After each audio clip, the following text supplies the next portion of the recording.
오늘 본문의 말씀을 여러분이 묵상하고 또 읽으면서 여러분 마음속에 무엇이 가장 강한 이런 생각 또는 이미지로 들어왔는지 좀 궁금합니다. 저는 오늘 말씀의 그 중요한 중심을 믿음에 대한 이해와 그리고 결론적으로 기도에 대해서 우리가 잠깐 말씀을 좀 나누려고 하는데요. 사실은 일반적으로 이 글을 읽을 때 많은 분들이 가지는 마음의 어떤 강한 어떤 이미지는 이 귀신 들렸다라고 하는 이 사건에 대한 것입니다. 귀신 들린 아이. 복음서에 보면은 귀신 들린 사람들이 참 많이 나오고 예수님께서 치유하실 때 귀신 들린 자들을 고쳐주시는 일을 우리가 많이 보잖아요. 예수님께서 특별히 말씀하시기를 하나님의 손가락으로, 내가 하나님의 손가락으로 만일 귀신을 쫓아내면 하나님의 나라가 이미 임했다라는 말씀을 하시면서 하나님의 나라가 임하는 사건과 이 귀신을 쫓아내는 사건을 굉장히 중요한 어떤 사건으로 이렇게 엮어주셨어요. 예수님의 제자들도 우리가 마가복음 6장에서 이전에 보았지만 여러 마을로 둘둘이 이렇게 보냄받고 저들이 가는 곳마다 복음 전하고 하나님의 나라를 전하고 또 귀신을 내쫓았다라는 이야기가 나오고 있습니다. 오늘날 과연 이런 귀신 쫓는 일들이 정말 얼마나 우리 주위에서 많이 일어나고 있는가라는 질문을 아마 하시는 분도 계실 거고요. 그리고 또 여기 보면 이 귀신 들린 이 아이의 모습을 보면 여러 가지 심텀이 있는데 그 중에 말을 못했다라는 거고요. 그 다음에 마치 간질병 같은 질환으로 이렇게 어려움 겪고 있는 사람이 이렇게 한번 쓰러지면 막 거품을 물고 하는 그런 좀 모습을 보여주고 있단 말이죠. 그러니까 어떻게 보면 우리가 이런 게 다 귀신 들린 건가? 뭐 이런 질문도 생길 수 있을 것 같아요. 뭐 요즘도 활발한 것 같아요. 우리가 일반적으로 베레아 그룹이라고 부르는 이 귀신론에 대해서 특별히 굉장히 이렇게 그 아주 예민하고 굉장히 좀 많은 그런 생각을 갖고 있는 그런 기독교 이 그룹이 있는데 뭐 이단이라고 저희가 부르죠. 근데 이분들의 생각을 보면 결국 이 세상에 있는 모든 부정적인 문제들이 다 귀신이 하는 거다 이렇게 이제 생각을 합니다. 그래서 귀신을 쫓아내는 걸 아주 일상적으로 이렇게 하시죠. 그분들의 논리에 의하면 저는 오늘 감기 귀신이 들린 상태에서 지금 설교를 전하고 있습니다. 이 웃은 얘기가 아니고 실제로 문제가 있으면 이제 귀신 들렸다라고 얘기합니다. 그래서 저 사람은 질투의 귀신이 들렸다. 저 사람은 미움의 귀신이 들렸다. 이제 이러면서 모든 게 다 이제 귀신의 문제로 이렇게 이야기를 하기 때문에 이게 도대체 뭔가. 사실 한국의 많은 이단 종파들이 이 베레아 그룹의 이 귀신론에 많은 뿌리를 두고 있다는 사실을 알고 있기 때문에 이렇게 좀 너무 과다하게 모든 문제를 이런 영적인 대결로 만들어가는 것도 옳지 않다라는 것이죠. 그 이유가 뭘까요? 제가 이 말을 드리고 이제 전체 또 한번 풀어볼게요. 왜 그런 생각이 틀렸냐면은요, 물론 귀신이 있어요. 제가 이런 이야기를 할 때 이 시대는 귀신이고 뭐 그런 거 없다. 전혀 아닙니다. 영적인 현실 속에 저는 초자연주의를 믿기 때문에 물질로 보이는, 눈에 보이는 것만이 사실이고 그 외의 것은 헛거라고 이야기하지 않고요. 사실은 보이지 않는 영의 세계가 더 활달하게 이루어지고 있다라고까지 이야기할 수 있을 것 같아요. 그러니까 사탄의 역사가 있고 타락한 천사들이 있고 그래서 귀신의 역사가 분명히 있다고 저는 생각해요. 자, 그런데 중요한 건 뭐냐면은 우리에게 있는 문제들에 대해서 만약에 이 모든 것을 귀신이 하는 거다라고 얘기를 한다면 우리에게는 아무런 책임이 주어지지 않아요. 결국 우리는 피해자일 뿐이에요. 자, 육신의 건강의 문제를 우리가 다 책임질 수는 없지만, 그죠? 뭐, 갑자기 질병이 생기는 건 어떡합니까? 그러나 일반적으로 우리에게 책임은 있어요. 예를 들자면, 정기적으로 식사를 한다든지, 운동도 좀 정기적으로 한다든지, 체중 조절도 좀 한다든지, 제가 이런 얘기 하는 게 좀 부끄럽긴 하지만, 어쨌든 이런 것들을 통해서 뭔가 자기 몸의 균형을 맞춰가는 것이 굉장히 중요한 우리의 책임이죠. 뿐만 아니라 우리는 도덕적인 존재들입니다. 그러므로 도덕적 책무를 지녔단 말이죠. 만약에 우리가 남을 시기 질투하고 살아가지 못한다면 그것은 살아가지 않는 시기 질투에 귀신이 들렸기 때문이 아니라 내가 죄인이기 때문에 그런 거죠. 내 속에 있는 죄의 문제가 있기 때문에. 그러니까 뭘 해야 되죠? 회개하고 변화돼야죠. 회개하고 돌이켜야 되는 게 중요한 나의 주신 과제입니다. 결국 우리는 단순히 죄의 문제, 악의 문제, 이 험난한 세상에 있는 모든 문제에 대한 피해자일 뿐만이 아니라 우리도 그것을 스스로 하나님 앞에 가지고 나가 해결해야 될 책임을 지고 있는 자들이다라는 측면에서 너무 모든 것을 귀신 들렸다라고 얘기하는 데는 좀 어려움이 있다라는 것이죠. 근데 왜 복음서에 이렇게 귀신 들렸다는 사건이 많이 나오는가? 한두 가지 생각이 좀 듭니다. 하나는 예수님께서 2000년 전에 이 땅에 오셨는데 이 예수님께서 이 땅에 오셨던 그 시대적인 사건은 이루 말할 수 없이 획기적인 사건입니다. 하나님의 아들, 그것도 삼위일체 하나님의 2위 하나님께서 바로 하나님 자신이 이 땅에 오셔서 구속의 사역을 이루시는 겁니다. 자, 그 일을 사탄이 몰랐을까요? 알았죠. 근데 사탄이 몰랐던 것은 예수님을 십자가에 못 박아 죽이면 바로 그것이 예수 그리스도를 통하여 그의 백성들이 대속의 은혜를 입는 사건이라는 것은 사탄은 몰랐던 것 같아요. 완전히 사탄은 거기에는 무지했던 것 같아요. 그러나 예수님께서 결국 부활하시고 승천하시면서 승리하셨잖아요. 그러나 여전히 사탄의 입장에서 알고 있었던 건 뭐냐면은 예수님이 예사로운 존재가 아니었다는 거예요. 사람들이 알 수 없을 때도 마귀는 이 악한 영은 뭐라고 이야기했냐면 나는 당신이 누군지 압니다. 당신은 하나님의 아들입니다. 이렇게 고백을 했단 말이에요. 사탄들이 마귀들이. 그걸 보면 그 당시는 오늘과 좀 다르게 어떤 극대화된 영적인 투쟁 속에서 특별히 사탄의 역사가 관영했던 시대라고 이렇게 이야기할 수 있을 것 같아요. 그러니까 예수 그리스도의 사역에 대한 어떠한 경각심이라고 할까요? 사탄도 막 굉장히 극악무도하게 활동했던 좀 시대가 아닌가라는 좀 시대적인 생각도 좀 하게 되고요. 그 다음에 또 하나, 이 아이가 귀신 들렸다고 했을 때 이 아이가 말을 못하기 때문에 귀신 들렸다든지 아니면 이런 발작을 일으켰기 때문에 귀신 들렸다든지, 즉 오늘날 우리가 어떤 의학적으로 이렇게 이거는 이런 문제다라고 진단할 수 있는 어떤 사건들이 다 귀신 들렸다라고 이야기하기보다는 사실상 이 아이의 경우에는 제가 보니까 아주 클래식합니다. 아주 귀신 들림에 아주 그냥 너무나 잘 그것을 대변하는 그런 사건인데요. 이런 얘기를 해요, 아버지가. 자, 27절에 보니까 귀신이 그를 죽이려고 불과 물에 자주 던졌나이다 그랬어요. 자, 귀신이 하는 일이 뭐냐면요, 이 아이로 하여금 스스로 해하도록 했다는 거예요. 자해했다는 겁니다. 자해. 저는 이게 굉장히 중요한 클루라고 생각합니다. 여러분, 악한 영의 역사는 이렇게 일어난다고 봐요. 즉 사람의 인격을 하이제크하는 겁니다. 그러니까 사람의 인격을 포로 삼고 볼모 잡아서 결국은 사람이 사람답지 못하도록 만드는 거죠. 그러니까 사람의 인격적인 부분들이 마비되도록 하는 거죠. 옳고 그름의 판단에 대해서 흐려지고 뿐만 아니라 뭐죠? 자기가 지금 해함을 받는다는 사실 앞에서도 자기 자신을 제어하지 못하고 아주 악한 일들을 그냥 막 저질러버리는 거죠. 이것을 중독이라고 이야기할 수도 있을 것 같아요. 어떤 경우에는 우리가 분명히 이것이 잘못됐고 이런 방향으로 가다가는 나의 인생이 망조다라고 하는 걸 알면서도 인간적으로 봤을 때는 굉장히 무책임하다라고 생각하죠. 우리가 저 사람 참 무책임하다. 어떻게 아들 있고 딸 있고 남편 있고 아내 있고 저런 사람이 어떻게 저렇게 살 수 있을까라고 얘기하는데, 사실 그 사람의 중심에 들어가서 보면 무슨 문제가 있냐면 육체의 질환이나 단순히 말하는 정신의 질환이 아니라 심각한 영적 병이 들어있는데, 그건 뭐죠?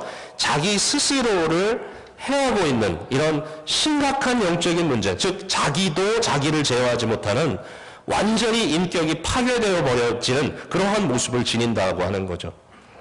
여러분, 우리가 정말 주님 앞에 회개함으로 우리 가슴을 찢고 주 앞에 나가고 주여 해결해 주십시오라고 우리 자신을 내어놓고 기도할 때도 있지만요, 어떨 때는 이런 기도할 때 있어요. 주님, 우리의 능력으로는 도저히 안 되니까, 우리는 지금 더 이상 이것에 대해서는 아무것도 할 수가 없으니까 천부의 의지 없어 손들고 옵니다.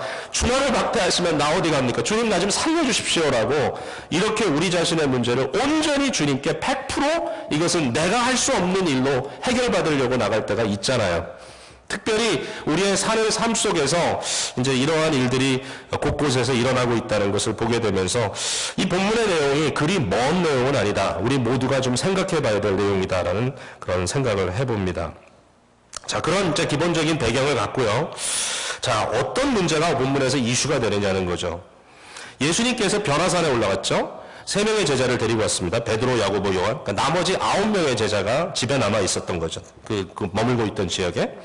예수님께서 변화산 사건을 이제 경험하시고 그 제자들 데리고 왔던 제자들과 이제 내려왔는데, 내려와서 보니까 적지 않은 지금 난리가 일어난 거예요. 14절에 이에 그들이 제자들과 와서 보니 큰 무리가 그들을 둘러싸고 서기관들이 그들과 더불어 변론하고 있더라. 이 9명의 제자들이 굉장히 곤란한 상황 속에 들어와 있는데 많은 무리들이 와서 그들을 보고 있고요. 여기에 일종의 변론이 있었다는 거죠. 변론이라는 말은 argument입니다. argument. 그러니까 그냥 뭐 시끄러운 일이 있었다가 아니라 말 그대로 말싸움이 있었다라는 얘기다. 말싸움. 그러니까 서로 막 서로 이 얘기 저 얘기를 하면서 서로 막 대항하는 그런 일이 있었다는 거죠. 이때에 누가 이제 등장하냐면 바로 우리가 이야기하고 있는 귀신 들린 아이의 아버지가 등장을 하고요. 거기에 9명의 제자들이 있고요. 그 다음에 여기 보니까 서기관들이 있었다는 거죠. 서기관은 당시에 법에 정통한 사람들이잖아요. 이 사람들 오늘 얘기하면 이제 러이어들입니다. 법통들인데 이 사람들이 그 자리에 있었다는 말은 뭐냐면 이 싸움이 작은 싸움이 아니었다. 굉장히 큰 싸움으로 번져가고 있었다는 거예요. 도대체 뭘 갖고 변론하고 있었을까? 이 사람들이 무슨 변론할 내용이 있는가? 지금 귀신 들린 아이를 데리고 왔는데 이 귀신을 쫓느냐 못 쫓느냐 지금 이런 상황인데 뭘 도대체 이 사람들이 이렇게 변론을 하느냐? 이 아버지의 억울한 마음은 이런 겁니다. 아니 왜 다른 귀신은 쫓아내고 왜 우리 아들 귀신은 안 쫓아내는 겁니까? 뭐 이런 질문인 것 같아요. 선생님이요. 내 아들이 귀신 들려서 이 아이의 문제를 해결하기 위해서 당신에게 왔는데 당신은 없고 제자들이 있어서 그들에게 갔더니 그들이 능히 하지 못하더이다. 이러면서 이제 자기들의 마음을 쏟아내는 겁니다. 너무 흥미롭죠. 왜냐하면 마가복음 6장에 가면은 예수님께서 변화산에 데리고 간 3제자뿐만 아니라 12제자를 쌍쌍이 둘씩 짝져가지고 내보내면서 그들에게 하나님의 나라의 복음을 전하는 것과 병자를 고치며 귀신을 쫓아내는 권세를 주셨어요. 그들이 나가서 했거든요. 그러니까 6장에는 했는데 9장에는 왜 못하냐 이거예요. 이 마가복음이 마가가 기록해 나가면서 이런 내용을 여기에 상당히 귀담아 듣고 이 내용을 기록한 이유가 뭐냐면은 여기에 뭔가 바로 이러한 능력 행함에 대한 본질을 지금 이야기하고자 하는 것이죠. 사람들은 어떻게 질문하냐면 누구에게 능력이 있느냐라고 질문합니다. 어느 제자가 용한가? 어떤 목사가 능력이 있는가? 누구가 손을 얹으면 병이 낫는가? 그래가지고요, 우리는요, 그냥 중병에 걸리든지 어려움이 있을 때는 굉장히 실용주의적이죠. 그냥 앞뒤 좌우 볼 것 없이 고쳐준다면 가서 머리를 디미는 것이 일반적인 인간들의 모습입니다. 왜? 고쳐준다는데. 고쳐줄 수 있다는데. 그래서 한 번 더 막 이러면 또 쓰러져 보기도 하고 그러면서 뭔가 거기에 용암이 있을 거라고 이야기를 하는데 절대로 아니죠. 복음서가 말하고 있는 것은 뭐냐면 이겁니다. 왜 제자들이 마가복음 6장에서는 귀신을 쫓아낼 수 있는데 9장에서는 쫓아낼 수 없느냐? 왜 9장에서는 할 수 없었던 제자들이 사도행전에서는 엄청난 일들을 벌여 나가고 있느냐? 결국 이 능력을 행하시는 이는 제자들이 아니고 그 일을 주관하시는 하나님이다라고 하는 말을 하고 싶은 거죠, 지금. 그러니까 제자들에게 능력이 있었던 것이 아니다. 제자들이 아니고 하나님이다라는 거죠. 하나님이 하시는 일이지 이것을 제자에게 능이 있냐라고 싸워봤자 아무 소용이 없다라는 거죠. 이러한 변론은 불필요하다는 겁니다. 그러니까 만약에 저와 여러분의 마음속에 조금이나마 인간을 의지하려고 하고 인간에게 어떤 능력이 그 내연적으로 있다라고 생각하는 그런 자꾸 그런 어떤 용한 사람, 도통한 사람 찾아가려고 하는 마음이 있다면 그것은 하나님을 믿는 복음적 믿음과는 상관없는 일이라는 겁니다. 뭐 귀신의 역사도 있을 수 있고 뭐 특별히 어떤 능한 일을 할 수 있는 인간이 있을 수 있지만 그러나 그것은 하나님의 역사는 아닙니다. 하나님의 능하신 역사가 아닌 거죠. 자, 여기에 아버지가 이러한 변론하는 가운데 예수님께 와서 하는 말이 뭐죠? 우리 아들이 이렇게 이런 어려움이 있습니다. 22절을 다시 갑니다. 귀신이 그를 죽이려고 물과 불에 자주 던졌나이다. 그러나 무엇을 하실 수 있거든 우리를 불쌍히 여기사 도와주옵소서. 그랬더니 예수님께서 말씀하시기를 할 수 있거든이 무슨 말이냐. 믿는 자에게는 능히 하지 못할 일이 없느니라. 오늘도 많은 교회에 붙어 있는 구절이죠. 할 수 있거든이 무슨 말이냐. 이 개정판 오기 전에 믿는 자에게는 능치 못함이 없느냐 이렇게 그때는 번역되어 있었죠. 믿는 자에게는 능히 하지 못할 일이 없느니라. 자, 여러분, 여기서 우리 주님께서 어디에 강조점을 두고 있는지 한번 살펴보십시오. 자, 이 사람이 예수님께 와서 하는 말이 뭐냐면, 주여, 제자들은 능히 못하더이다. 그들은 못합니다. 당신은 할 수 있습니까? 무엇을 하실 수 있거든 도와주십시오. 아니면 말고. 그 말투예요, 여기 보면. 그러니까 당신이 만일 할 수 있으면 해주십시오. 아니면 말고. 자, 여기에 이제 첫 번째 중요한 원리가 나옵니다. 우리가 주님을 우리 문제 해결에 대한 여러 가지 옵션 중에 하나다라고 생각하는 것은 신앙이 아니에요. 나의 문제를 해결하겠다고 하는 그 유일한 목적을 가지고 그저 누구든지 해결해주면 그분께 가서 절하겠습니다라고 하는 건 믿음이 아니에요. 물론 어떤 경우에 믿음이 정말 연약한 단계에서 하나님께서 어떤 굉장한 이적을 통하여 나를 불러주시는 경우는 있다고 생각하지만, 그러나 그것은 중매일 뿐이지 중매다우면 결혼하고 나서는 다르게 살아야지 그거 갖고 살 수 없는 거죠. 그런데 혹시라도 저와 여러분 가운데 여전히 뭐 꽝 잡는 게 매라고 그냥 뭐든지 문제 해결만 해주면 거기 가서 그냥 엎드려지겠습니다라고 이야기한다면 그것은 신앙이 아닙니다. 그것은 미신입니다. 예수님께서 그 얘기를 하시는 겁니다. 할 수 있거든이 무슨 말이냐? 도대체 무슨 얘기를 하냐? 나한테 와서 지금 하는 말이 혹시 뭘 좀 할 수 있으면 도와주십시오. 할 수 있거든이 무슨 말이냐? 믿는 자에게는 능치 못할 일이 없다. 결국은 여기서 말하는 믿음을 우리 주님께서는 어떻게 말하고 계시냐? 이제 이게 핵심입니다. 믿음의 질이 뭐냐? 믿음의 성격이 뭐냐? 자, 보세요. 제자들이 왜 고치지 못했느냐? 거기에 대한 한 가지 클루는 뭐냐면 믿음의 문제입니다. 자, 그러면 이 믿음이 뭔가? 믿는 자에게 능치 못함이 없다면, 아니 그러면 저 사람은 믿음이 있기 때문에 할 수 있는 것이고 저 사람은 믿음이 좀 부족해서 못하는 것이다 라고 얘기하면 단가? 이제 여기에 혼란이 올 수 있는 거예요. 제가 이렇게 그냥 쉽게 설명을 해볼게요. 믿음이라는 것은요, 물론 하나님의 선물인데 이 믿음을 마치 시계처럼 하나님께서 저에게 선물을 주신단 말이죠. 그럼 하나님이 저에게 시계를 주시면 이 시계를 내가 딱 받아서 내가 믿음을 가졌다라고 이야기할 수 있는 거냐? 아니다라는 것입니다. 무슨 얘기입니까? 믿음은요, 하나님과 떨어져서 내 안에 소유될 수 있는 것이 아니에요. 믿음이라는 것은 하나님과의 관계를 떠나서는 무의미한 거예요. 믿음은 하나님과 나와의 관계 자체이고 내가 하나님을 절대적으로 의지하는 마음 상태를 믿음이라고 부르는 거지, 하나님을 떠나서 내가 개별적으로 소유할 수 있는 어떠한 성격을 믿음이라고 하는 게 아니에요. 그러니까 어떤 사람이 절대적으로 믿음이 좋다, 절대적으로 믿음이 나쁘다라고 얘기할 수 없어요.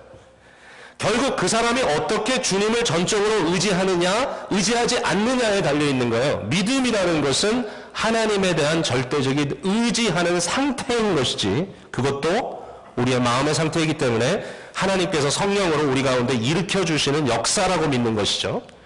믿음이 어느 순간이라 할지라도 그저 하나님을 떠나서 내가 용하다라고 이야기할 수 있는 존재는, 그런 이슈는 될 수 없다라는 것입니다. 세상에 용한 사람이 있습니다. 그러나 그것은 믿음과 별개일 것입니다. 내가 하나님 앞에 서 있어서 하나님의 사역을 한다면 베드로 사도가 이야기한 것처럼 너희가 무슨 말을 하거든 하나님의 말씀을 하는 것처럼 하고, 너희가 무엇을 행하거든 하나님의 주시는 힘으로 하는 것처럼 하고, 너희가 봉사를 하더라도 하나님의 마음으로 하는 걸로 해라. 즉 다시 말해서 무엇을 하더라도 주의 이름을 갖고 한다면 절대로 네 스스로 네가 가지고 있는 어떤 내재적인 힘을 가지고 내가 능력이 있어서 한다고 단 한순간도 생각하지 말고, 모든 주의 일은 오직 주님께서 능력 주시기에 내가 한다라고 주님께 전적으로 붙들려 있는 그러한 마음으로 하라라는 것이죠. 그게 믿음이라는 것입니다. 믿음으로 하는 게 아니면 아무 소용없다 그랬어요. 성경에 보면 믿음으로 하지 않으면 죄라 그랬어요. 우리에게는. 그럼 무슨 얘기예요? 하나님께 영광이 돌려가지 않는 어떤 능력도 하나님 앞에 영광되지도 않을 뿐더러 우리에게 아무런 유익이 되지 않는다는 거예요. 우리는 지금 서커스를 하고 있는 게 아니에요. 우리는 재주 부리고 있는 게 아니에요. 교회에서 무슨 사람들 이리저리 쓰러뜨리면서 재주 부리는 거 아니에요. 교회는 용하고 신기하고 뭔가 이렇게 좀 재밌는 흥미로운 걸 찾으러 가는 게 아니에요. 교회라고 하는 공동체는 유일하신 하나님, 어떨 때는 그 하나님이 침묵하실 수도 있지만 그러나 답은 창조주 하나님 한 분밖에 없다고 하는 그 사실 앞에 우리는 전적으로 헌신하고 우리가 힘들고 어려울 때라도 눈물로 그 하나님의 손길을 기다리는 거예요. 하나님만 의지하는 거예요. 그게 믿음이고 그게 교회인 거예요. 그게 없으면 더 이상 교회가 아니에요. 그 다음부터 서커스예요. 그러므로 믿음의 본질적인 문제를 우리가 놓쳐서는 안 돼요. 정말 믿음은 의존적인 우리의 절대적인 의존적인 사고예요. 하나님을 향하여 온전한 믿음으로 그분만을 의지할 때 내게 주시는 하나님의 은혜로 말미암아 내가 도저히 생각도 상상도 하지 못했던 일들이 주님의 은혜로 주의 영광을 위하여 이루어질 수 있다라는 겁니다. 여러분 믿음의 기도를 드리시기를 바랍니다. 믿음으로 하나님의 역사를 갈망하시기 바라요. 여러분 자녀들을 위해서도요 믿음으로 기도하세요. 그리고 어떨 때는 그게 하루 이틀에 다 안 되는 것 같아요. 그러나 하나님의 타이밍에 하나님이 하십시오. 그러나 하나님의 마음은 이런 마음인 줄 알기 때문에 언약의 자녀들 주여 오늘도 그들을 변화시켜 주의 백성답게 만들어 주시옵소서. 여러분의 있는 모든 문제 하나님께 맡기십시오. 그리고 우리는 압니다. 궁극적으로 하나님의 타이밍에 절대로 하나님의 백성 어느 한 사람도 낙오되지 않는다는 것. 어느 하나도 하나님의 백성 버림받지 않아요. 이 자리에 있는 어느 한 사람도 하나님께 붙들림 받은 사람이면 절대로 버림받지 않습니다. 당장 눈앞에는 답답하고 어려운 문제처럼 여겨지지만 그러나 하나님께 전적으로 맡기고 가면 하나님이 하나님의 때에 하나님의 방법으로 반드시 해결해 주십니다. 이걸 믿어야 되는 거예요. 내 식대로가 아니고 내 시간대가 아니고 내 방법대로가 아니라 하나님의 방법대로 하나님의 영광을 위하여 하나님의 때에 주여 주께서 이루어 주실 줄로 믿습니다. 이게 믿음의 본질입니다. 이것을 놓치면 신앙생활을 사실상 제대로 할 수가 없겠죠. 결국은 내 있는 힘 가지고 결국 그것이 주라인 되면 할 만큼 했다.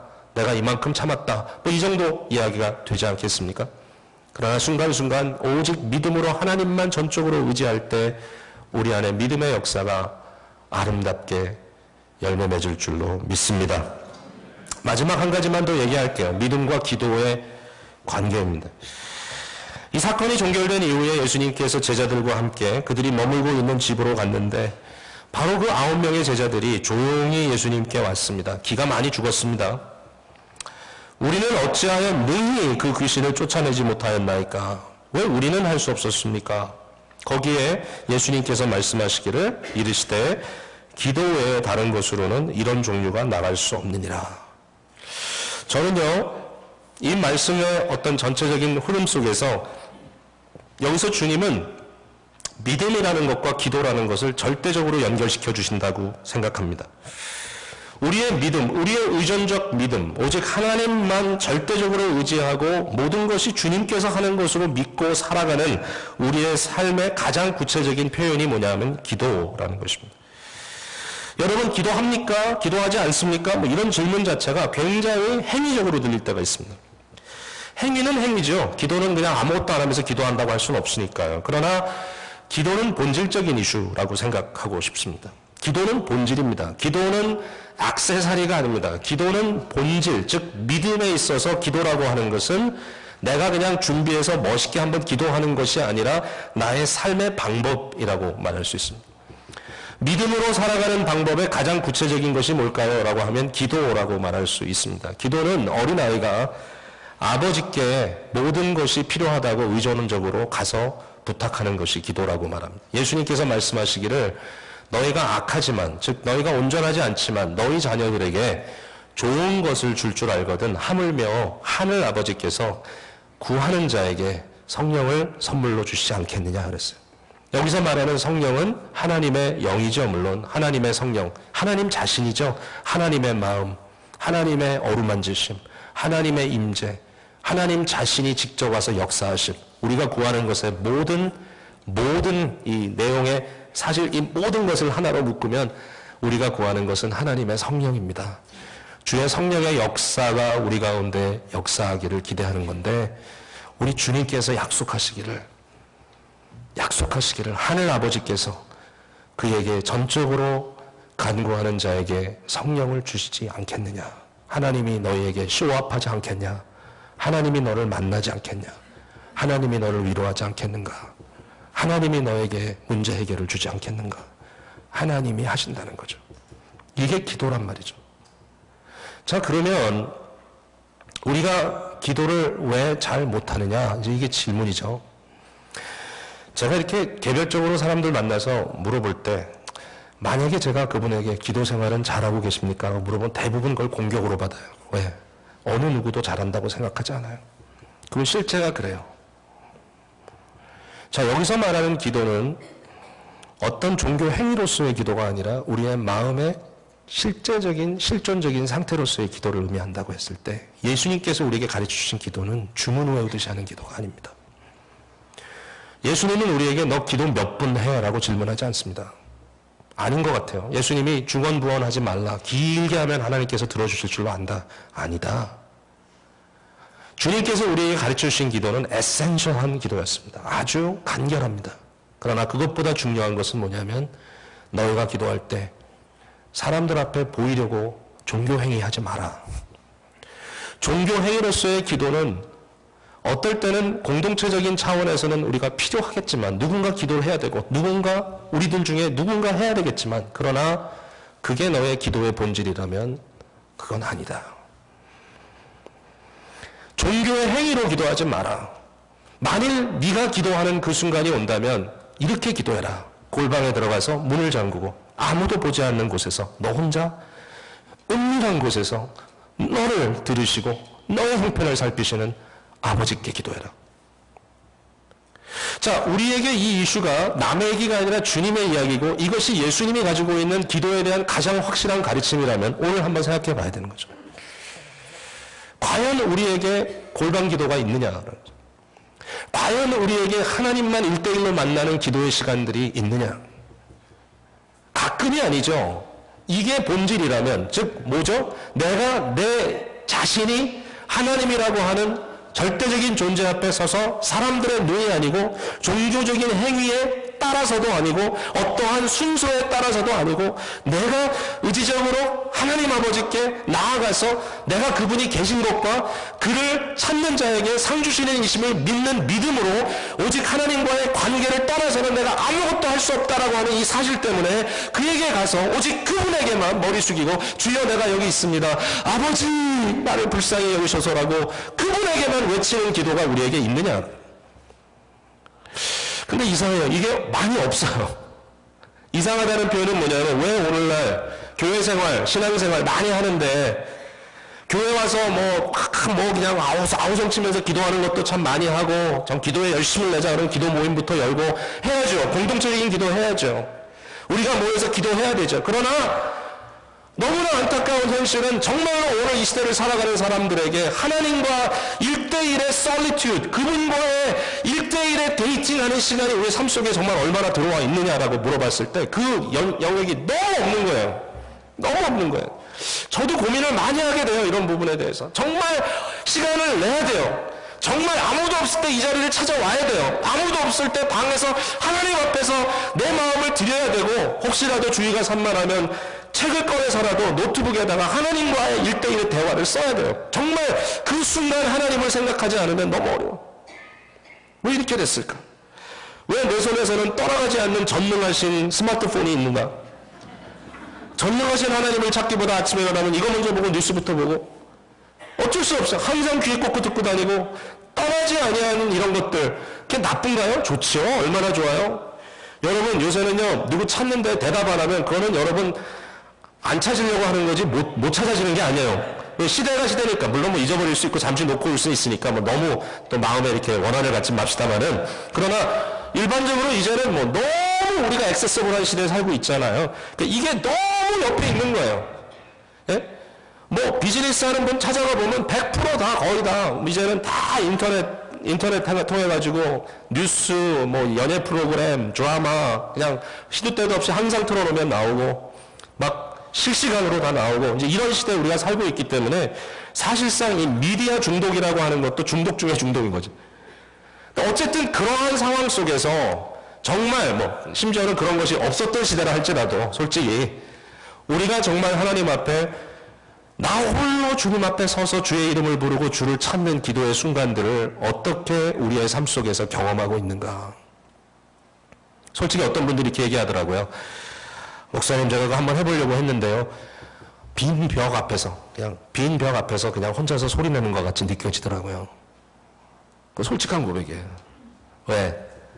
나의 믿음이 공적인 믿음은 될지 몰라도 나의 삶 속에 나를 지배하는 하나님과의 관계가 되지 못했기 때문이죠. 이 믿음의 실제적인 문제를 우리가 안고 있는 거예요. 자, 그래서 오늘 이 문제만 더 얘기해도 마음만 아프고, 물론 기도를 다 안 하신다니까 다 열심히 하시는 분도 계시겠지만, 통계적으로 봤을 때 우리가 사실 기도를 안 하는 것이 현실이기 때문에 제가 오늘 여러분께 이 말씀을 통하여 드릴 수 있는 이 하나님의 권고의 말씀은 문제 있다, 내가 문제 있어도 어쩔 수 없다, 그렇게 결론을 내리기 전에 정말 하나님 앞에 1대1로 서는 골방 기도를 회복시키고, 그리고 주님 앞에 아바 아버지라고 마음을 다하여 주 앞에 부르는, 내가 주님 앞에 부를 수 있는 그러한 순간들이 나의 삶 속에 에브리데이 일어날 수 있게 되기를 주님의 이름으로 축복을 드립니다. 오늘 하세요. 오늘 가서, 집에 가서. 교회에서 이제 물론 소그룹도 나누겠지만 거기서도 기도하겠지만, 오늘 밤에, 오늘 오후에 가서 첫 번째로 가자마자 오늘 잠깐 와이프 아내 남편 떠나서 혼자 주여 주님을 부르고, 그렇게 내일 부르고 일주일 동안만 한번 해보고 다음 주에 또 주의 은혜 가운데 나와 주님의 역사를 체험하는 저와 여러분 되기를 바랍니다. 기도하겠습니다. 예, 이제는 우리가 같이 기도하는 시간인데요. 그러나 우리가 같이 기도하지만 이 순간에 마치 우리가 혼자 있는 것처럼 하나님 앞에 각자 솔직한 기도를 주께 드렸으면 좋겠습니다. 주님, 내 모습이 이렇습니다. 나의 문제가 이렇습니다. 주님, 인도해 주시고 해결해 주십시오. 우리 주님 앞에 믿음으로, 오직 하나님만을 의지하는 믿음으로 온전한 믿음의 퀄리티를 가지고 나가는 기도의 시간 되기를 바랍니다. 기도하겠습니다.